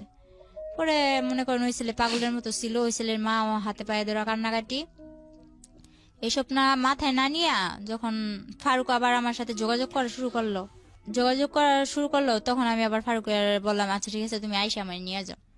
হুম তো আমার ভাইয়ের অপারেশন হয়েছে কিছুদিন হইলো। আমার বাড়ির মানুষও মনে করেন আমি কোনোখানে গেলে এরকম বাজে বাজে কথা বলে, তো চাইরো দিক দিয়ে মনে করেন আমি একটা অশান্তির মধ্যে ছিলাম।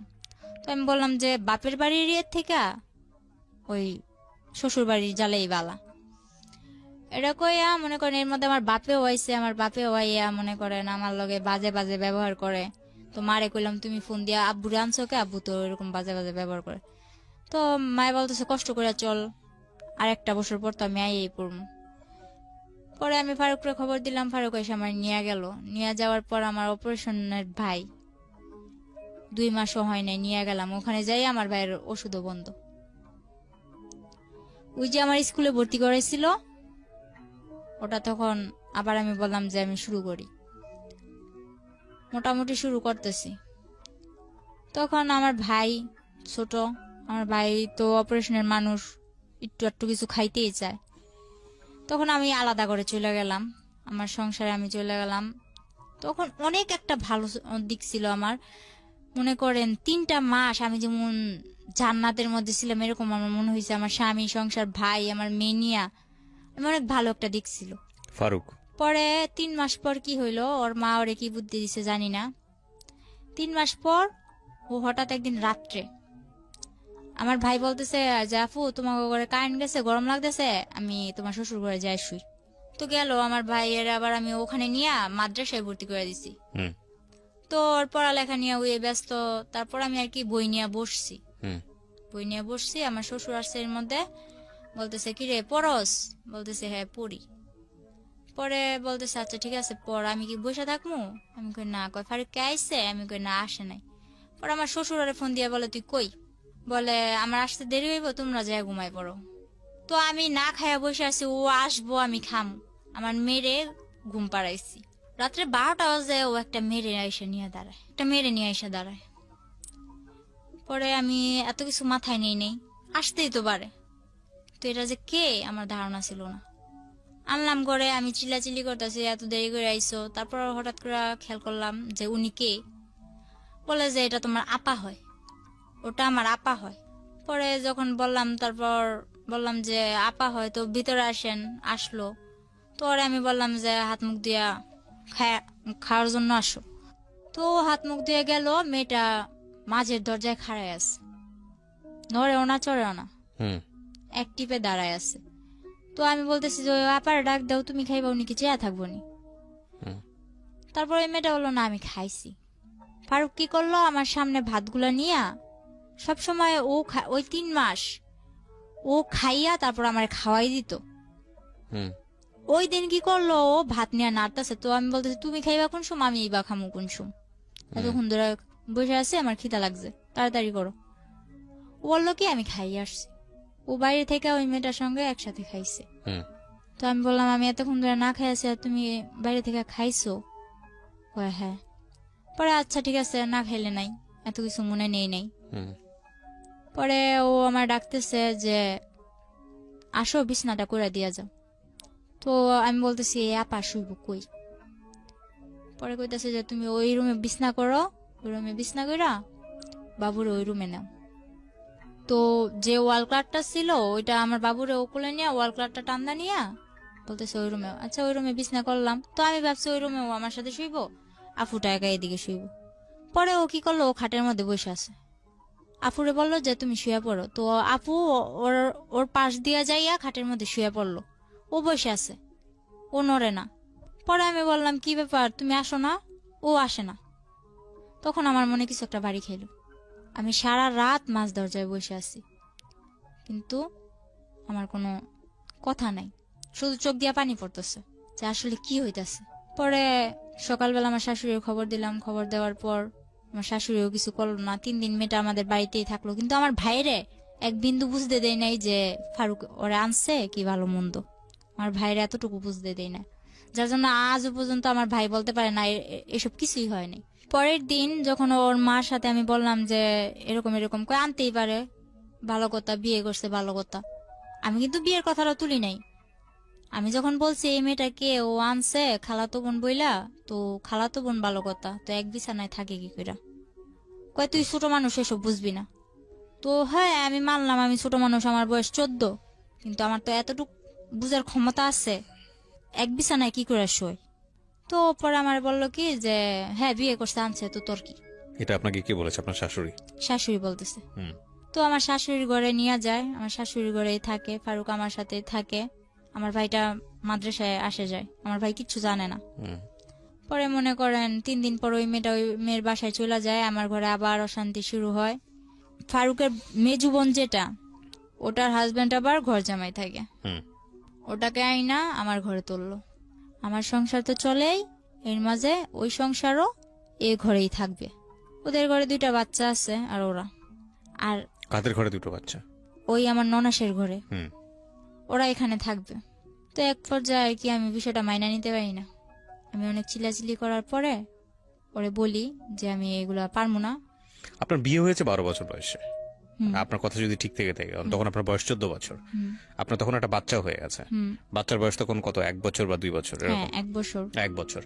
আর আলটিমেটলি হচ্ছে এই সময়ে আপনার হাজবেন্ড আরেকটা বিয়ে করেছে। ওকে। পরে ওরে আমি বলার পর আমি বলতেছি আমি থাকবো না তোর সাথে। আপনার মা কোথায় তখন? তখন আমার মা বিদেশ। তখনও বিদেশ? আচ্ছা।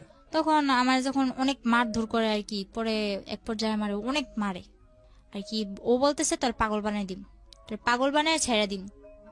তারপর আমি কি করলাম, মাইর খাইয়া সকালবেলা উঠা ওরে আমি বললাম তুমি আমার এরকম করে মারতে পারলা, আমি তো তোমার কাছে ইচ্ছা করে আসি নাই।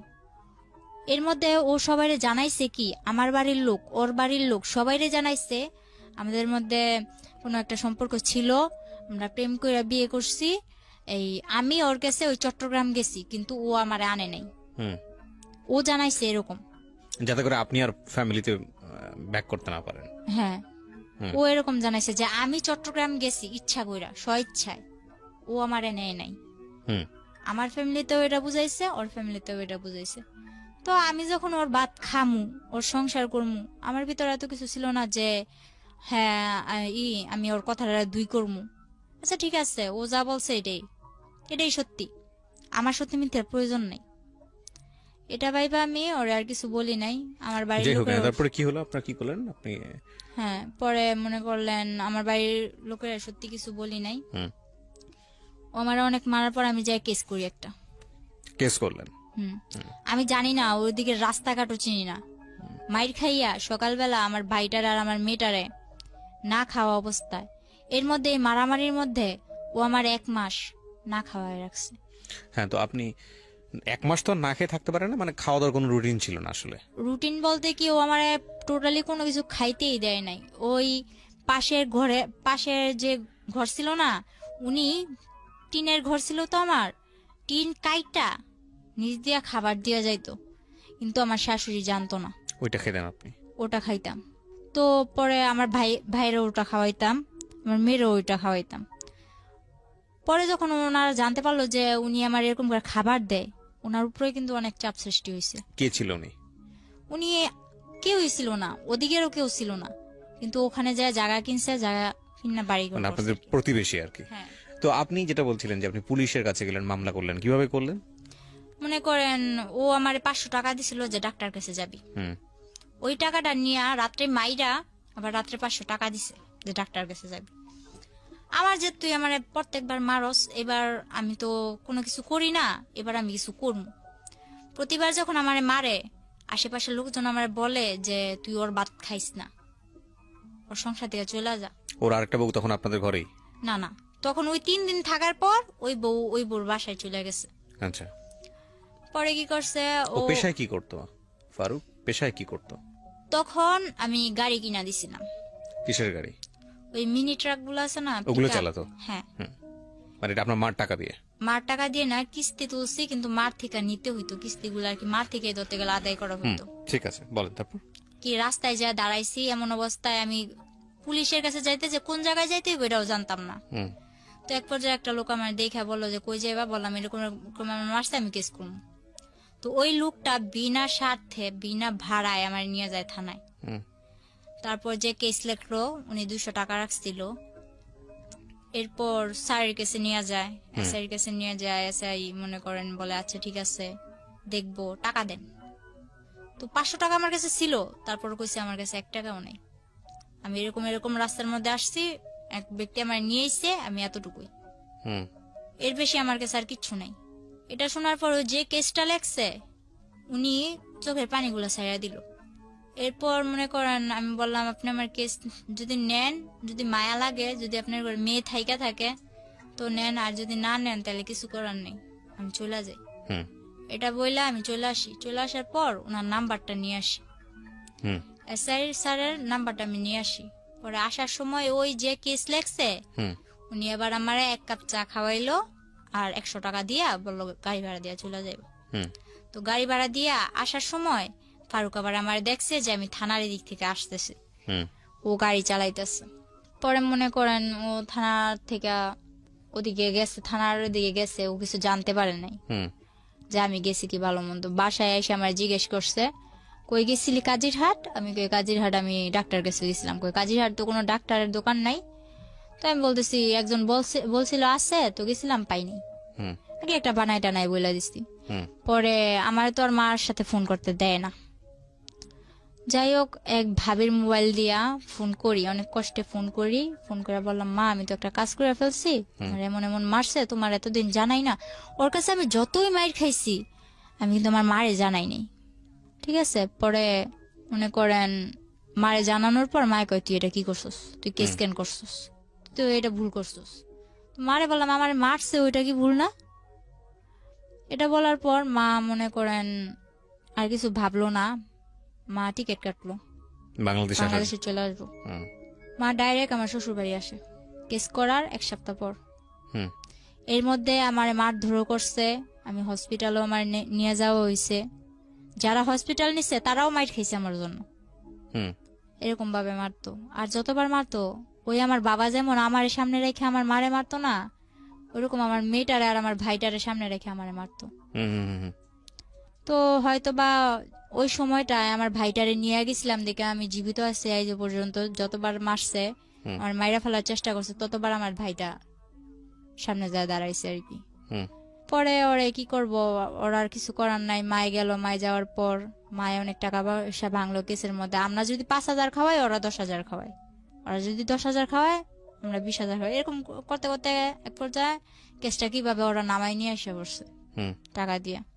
তো কি করছে, মা বলতেছে 3 দিন পর মা বলতেছে কয় আমি বাসায় চলে যাই, আমারও তো ঘর দুয়ার যায় ঝাড়তে লাগবো, এতদিন পর 3-4 বছর 2 বছর ধরে ঘরটা এরকম ভাবে পড়ে আছে, তুই আয়।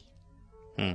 তো আমি বলি মা আমি তো আসার পর মাত্র 27 মাস ধরে না, এদিকে আসা কেসটা হয়েছে। কি হলো? তারপরে কেসটা কি হলো নাকি কেসটা হলো না? কেসটা আর হয় নাই, ওরা টাকা দিয়া সব মীমাংসা করে একদম মাটি, হুম পুরা ঠান্ডা, কোনো কথা নাই। হুম পরে মা চলে আসার পর মা এক জায়গা দিয়ে আমার ভাইটা তখন বন্যায় আমার ঘর, ঠিক আছে, হুম আমার মারধর করার মনে করেন 1 মাস আগে নাজিরহাট হুম বন্যা হয়েছিল, হয়তো শুনছিলেন, চট্টগ্রাম তলায় গেছিল পুরা। হুম আমার ঘরে প্রায় আমার বুক সমান পানি, আমার ঘরের পিড়া টিরা সবকিছু নিয়ে গেছে, শুধু আমার ঘরটা পাকা ছিল দেখে আমার ঘরটা টিকে আসছিল এক পর্যায়ে স্রোতের মুখে। হুম তো এই মনে করেন আমার শুধু ভিটাটার জন্য আমার ঘরটা ছিল। পরে আমার ভাই আর আমার মা বিদেশ থেকে আসার পর আমার এই যে মারছে, ওদিকে না চাইয়া আমি বলছি যে মা আমি ওর ভাতই খামু। মানুষ কত কষ্ট করে ভাত খায় না, গাজারুর ভাত খায়, জুয়ারুর ভাত খায়, আমি ওর ভাত খামু। পরে তারপরেও বলছেন আপনি ফারুকের ভাত খান। হ্যাঁ, আমার একটা মেয়ে আছে আমি খামু, কারণ আমার মায় ও আমার বাবার রেখা চলে আইছে, এখন আমিও যদি চলে যাই তাহলে। মানে আপনি চিন্তা করেছেন যে আপনার মতোই যদি আপনার মেয়েটার ফিউচার হয়, হ্যাঁ। যাতে না হয় সে কারণে। হুম পরে কি করলাম, মারে এসব বুঝে আমার বাসায় পাঠাই দিলাম। মায়ে আসলো, মায়ে এসে 3 দিন পর মনে করেন আমার উপরে আবার মারধর করার পর আমি বললাম যে আচ্ছা ঠিক আছে আমার মারধর করিস না, আমি বাসা থেকে ঘুরে আসি, আমি আবার চলে আসবো, কিন্তু বাসা থেকে ঘুরে আসি। পরে বলতেছে তুই তো গেলারাবি না। পরে বলতেছি না আমি আমু। তখন গ্রামের মানুষ একটা প্রশ্ন তুললো, কি কয় তোমরা যে বিয়ে করছো এই বিয়ের প্রমাণটা দাও। আমারে বলতেছে বিয়ের প্রমাণ দিতাম। ও বলে আমরা কোনো বিয়ে করি না, এতদিন আমরা অবৈধ সংসার করছি, এতদিন আমরা অবৈধ সংসার করছি। এটা যখন ও বলে তখন আমি বলি যে ওই যে লেখালেখি দেখছি, আমি বলি না আমি আলহামদুলিল্লাহ কইছি ঠিকই, কিন্তু আমার তো এতটুকু খেয়াল আছে যে ওই সময় কিছু লেখালেখি হয়েছিল। পরে বলতেছে আচ্ছা ঠিক আছে ওই প্রমাণ দাও। ও বলে না এর কোনো প্রমাণ নেই। তো আমার বিয়ে তো হয়েছিল কক্সবাজার চকরিয়া, হুম ওই ঠিকানাটা আমার মারেও দেয় না আমারও দেয় না। এক পর্যায়ে আমি বললাম আচ্ছা ঠিক আছে তুই ঠিকানা দিবি না ভালো কথা, আমিও অসুস্থ, তুই আমারে টাকা দে আমি বাসায় যাম। আমি তোর 1 টাকাও দিতাম না, তুই যদি বাসা থেকে সুস্থ হয়ে আইতে পারস তাহলে তুই যা, কিভাবে যাবি, তারপর আবার চলে আবি। হুম তারপর আমি মার থেকে টাকা নিয়ে 800 টাকা নিলাম, টাকা নিয়ে বাসায় চলে গেলাম। বাসায় চলে যাওয়ার পর মারে বললাম বুঝায় যে মা আমি ওর ভাত খামু না, ব্যাস এতটুকুই। এরপর ওই ওদের গ্রামের মাদবর চেয়ারম্যানরা বলতেছে কি ব্যাপার তুমি প্রমাণ দিতে পারতা না, তাইলে সত্যি সত্যি এতদিন তুমি অবৈধ সংসার করছো। পরে আবার আমি আমার মার থেকে মনে করেন খোঁচায় টোচায় টাকা নিয়ে যে জায়গায় বিয়ে হয়েছিল ওই জায়গায় গেছি আমি, হুম ওই জায়গাটাই গেছি, যাইয়া ওই কাজিরে খুঁজা বাইর করছি আমি একা, আমার Okay. মেয়ে আমার মার কাছে। হুম আর আমি একা ওই কাজিরে চট্টগ্রাম চকরিয়া যাইয়া ওই কাজী মতিন রে খুঁজা বাইর করি। হুম খুঁজা বাইর করার পরে ওই কাজের অনেক বুঝা টুজা টাকা পয়সা কিছু দিয়া আমার বন্ধু বান্ধব কতগুলো আসলো, ওই যে বন্ধু বান্ধব কিন্তু আমার না, বন্ধু বান্ধব ওরই, ওই যে আমার মেসেঞ্জার বুঝাইছে, ফেসবুক বুঝাইছে যে এই যে দেখ ফেসবুক এমনি চালায়, মেসেঞ্জার এইভাবে চালায়, এভাবে চ্যাটিং করে। হুম তো ওর বন্ধু বান্ধব গুলারে আমি ফোন দিছি যে এরকম এরকম। তখন ওর বন্ধু বান্ধব গুলা ওর হইয়া আর একটাও কথা কয় না, সবাই আমার হয়ে এই কথা বলে। পরে আমি যখন বুঝে বললাম যে ভাই আমি তো এরকম কাবিনের কাগজ নিতে আসছি, মানে তো আমার দেয় না টাকা ছাড়া, আমার কাছে তো যাওয়ার ভাড়াও নাই। হুম এটা বলার পর পরে বলতেছে আচ্ছা ঠিক আছে আমরা দেই। তারপর ওনারা 4-5 জন ম্যানেজ করে আমারে 4-5 হাজার টাকা দেয়। আচ্ছা ওইটা দিয়ে আমি কাবিনের কাগজটা তুলে নিয়ে যাই, কিন্তু নিয়ে যাইও কিছু করতে পারি নাই। ওই ছবি তুইলা ইমুতে মাতবরের কাছে দিছিলাম। তারপর কি আমি ওর বাদ খামু না। এর মধ্যে আমার বাবা কি করলো, 12 বছর পর আমার মারে বললো কি আমার মেয়ের সাথে এত বড় অন্যায় হয়েছে, যে বাবা নিয়ে বলতো যে ও আমার জন্মের না, হুম ওই বাবা বলতেছে আমার মেয়ের সাথে যখন এত কিছু হয়েছে আমি এর শেষ দিকে সারম। ওই আমার বাবা দোকান ভাঙচুরে এগুলা টেগুলা করে আমার মারে আর কি একটু একরকম পটাইলো। মারে পটানোর পর মা বলতেছে 12 বছর পর যখন ও মেয়ে স্বীকার করছে, মেয়ের জন্য এত কিছু করতেছে বা করব, তাইলে ওরে আমি আনতেই পারি। গ্রামের সবাই বলছে দেখ তুই ওরে আনিস না। আমার বাবারে ডাইরেক্ট 2 হাত দানা করছে যে ওরে কিন্তু তোর সংসারে আবার আনিস না। তো আমার মা আনছে, আনার পর আমরাও ভাবছি বাবা পাইছি দুনিয়া পাইছি। হুম তো বাবা পাইছি দুনিয়া পাইছি এটা ভাইবা বাবারে খুব হাসি মুখে অনেক 6-7 দিন সংসার কাইটা গেছে। হুম পরে আমি বললাম যে আমি কিছু একটা করবো, নয়তো তো আমার মেয়েটার ভবিষ্যৎ অন্ধকার। হুম এটা বলার পর এই 1 সপ্তাহের মধ্যে আমার মারে পুরো, আমার মা এতদিন যে বিদেশ করছে যা ছিল আমার বাবা হাত করে নিছে। মানে এইসব কাজ করে, মানে এই ধান্দাবাজি করে। তো আমার মারে কিভাবে এসব করে আমার মা বুঝতে পারে নাই যে আমার মারে একদম সর্বশান্ত করে দিচ্ছে। তারপর আমার মা কি করলো, এই 1 সপ্তাহের মধ্যে এরকম করার পর আমি বলতেছি আমার বাবাও কি করলো আমার মার সাথে আবার ঝগড়াঝাটি। তো যখন বললো তুই এরকম করলে কোনো লাভ নাই, এখন সবকিছু তো আমার বাবা বলতেছে মারে এই কথা বলার পর মা বললো আচ্ছা ঠিক আছে সবকিছু তোমার, তাহলে তুমি সংসার চালাও। কয় চালামু, আমি ভুসামাল রাখছি, এই ভুসামালের জন্য তুই টাকা দে। তো মা বললো আমি টাকা দিম কইতে, যা ছিল তোমার তো দিয়েই দিছি, বলে কিস্তি তুলে দে। শেষ পর্যায়ে মা একটা কিস্তি তুলে দেয়। কিস্তি তুলে দেওয়ার পর বাবা ওই কিস্তির টাকা মুকা নিয়ে বাবা চলে যায়। তো ওই সময় আমাদের সংসারটা এরকম পর্যায়ে যায়, একবেলা খাইতো আর একবেলা তাকায় থাকি। তখন আমি বললাম মা আমি কিছু একটা করব। তো মা কি করলো, বয়স বাড়াইয়া আমার জন্ম তারিখ হলো 2002 সালের এপ্রিল মাসের 3 তারিখে। তো আমার জন্মের 1995 সালে না কয় সালে আর কি, আমার 25 বছর করে একটা পাসপোর্ট করে, জন্ম নিবন্ধনের কার্ড করে। 11 দিনে আমার মা পাসপোর্টটা বের করে টাকা দিয়া, ধার কইরা টাকা নিয়ে আমার পাসপোর্ট করছে, আমার বাহিরে পাঠাই দিব। বাবা 1 মাস পর আবার আইসা বলতেছে আমি সংসারের হাল ধরমু, মাইয়াটা বিদেশ পাঠান লাগতো না, মাইয়ারে বিয়া দিব। আমার মেয়েটা আছে বলতেছে নাতিন আমি পালমু, মাইয়া বিয়া দিব। তখন মা এখনো জানে না, কিন্তু আমি খবর নিয়ে দেখছি এমন একটা ছেলের সাথে বিয়ে দিতে চায় যে আমি মনে করি যদি গরিবের ভাতও খায় না, বাসতলায়ও থাকে না, তাও সুখ আছে, কিন্তু যারা নেশা করে তাদের ভিতরে সুখ নেই। এটা জানার পর আমি বাবার সাথে অনেক রাগারাগি অনেক কিছু, পরে আমি আবার ফারুকের সাথে যোগাযোগ করা শুরু করি লুকায় টুকায়। আমি চলে আসার পর বাবা 3 মাস আমার মোবাইলটা বন্ধ রাখে। বন্ধ রাখার পর ফলে ফারুক আমারে ফোন দিয়া পায় না, আমিও ফারুকের কাছে ফোন দিতে পারি না। তো ও ভাবে যে ওর ভাত খামো না, এজন্য যোগাযোগ করি না।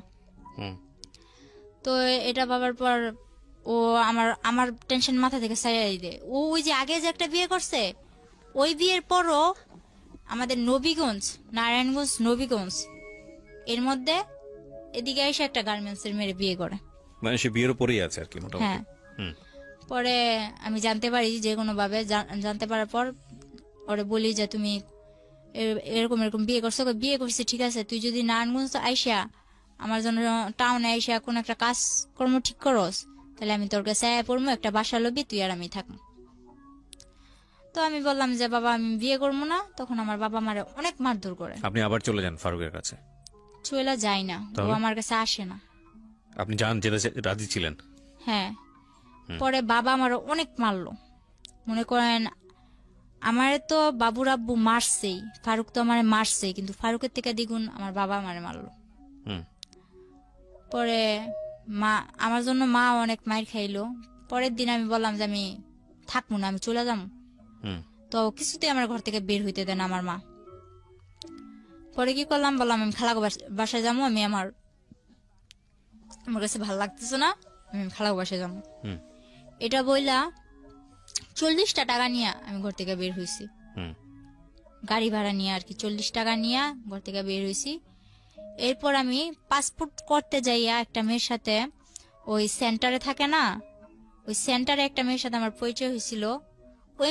ওই মেয়েটার আমি কল করলাম যে শাপলা, আমি তো এরকম এরকম বাসা থেকে বের হয়ে চলে আসছি, এখন আমি তোমার কাছে যাব।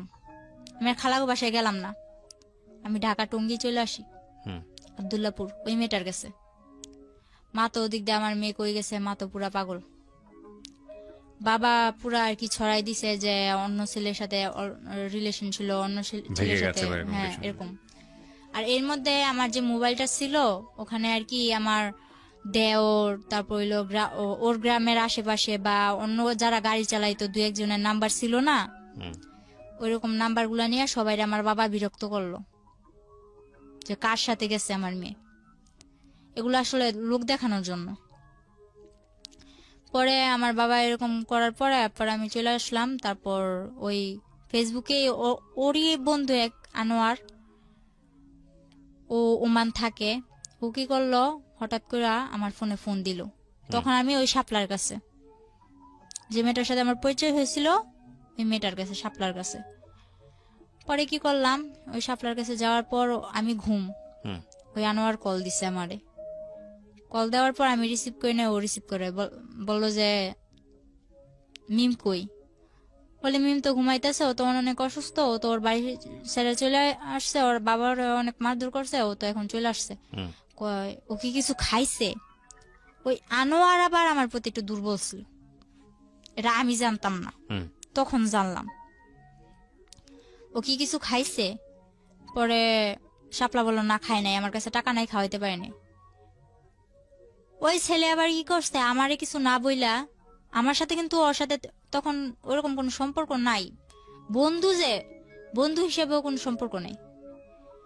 ও কি করলো, বললো যে তুমি এখন বিকাশের দোকান যাও। ওই মেয়েটার সাথে সাথে বিকাশের দোকানে যাওয়ার পর 10,000 টাকা দেয় ওরে আমারে খাওয়ানোর জন্য, কিন্তু আমি জানি না। পরে ওই মেয়েটা আমার নিয়ে আমার বলে না, আমার ফোনে আর ফোন দেয় না, ওই শাপলার নাম্বার নিয়ে শাপলার সাথে যোগাযোগ করে আমি কেমন আছি, ভালো আছি কিনা, শাপলারে জিজ্ঞেস করে, তো আমারে জিজ্ঞেস করে না। পরে শাপলা আমার খাওয়াইতেছে দাওয়াইতেছে খুব ভালো। এর মধ্যে আরেকটা ছেলে, ওর নামটা আমি ভাঙতে চাইতেছি না, ওই ছেলেটাই মেসেঞ্জারে আমারে বলে, ওই ছেলেটার সাথে আমার অনেকদিন ধরে যোগাযোগ, আমার মেয়ে আছে, আমার কিভাবে সংসার ফেলায় আমি আসছি, আমার বাবা আমারে মারধর করে, টোটালি সব জানে ফেসবুকে। হ্যাঁ, ওই মেসেঞ্জারে কতগুলো গ্রুপ থাকে না, ওই গ্রুপ থেকে সব জানে।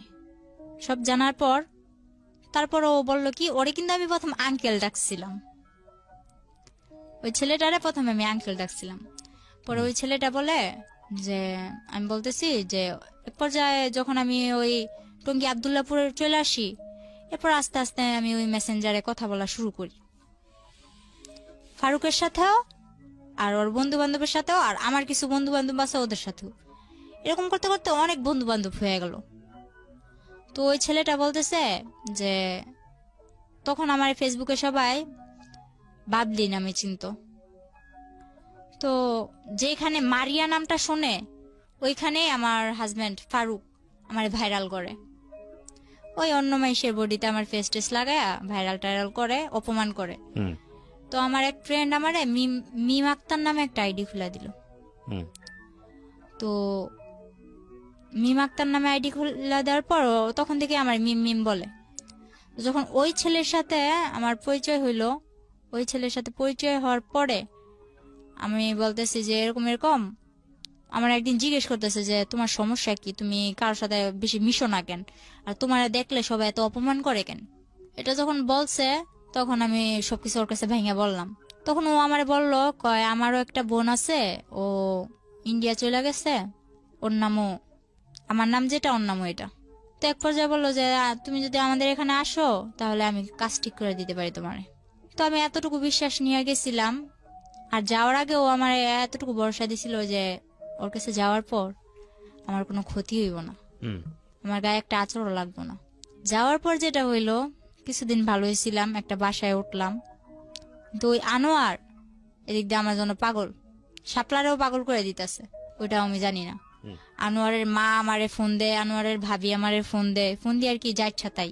পরে মনে করেন ওই ছেলেটার ওখানে যাইয়া কিছুদিন ভালো হয়েছিলাম, একটা ফ্যামিলিতে যাই আমি উঠি, ওঠার পর ওই ছেলের সাথে মনে করেন ও আমার কাজ ঠিক করে দেয়, কাজ টাজ করি। পরে এক পর্যায়ে ও আমার কি করলো, আমার অনিচ্ছাকৃত ভাবে ও আমার পুরোটা যায় না, ও আমার সাথে জোর কইরা মনে করেন ফিজিক্যাল ভাবে আর কি এক পর্যায়ে হ্যারাসমেন্ট করা।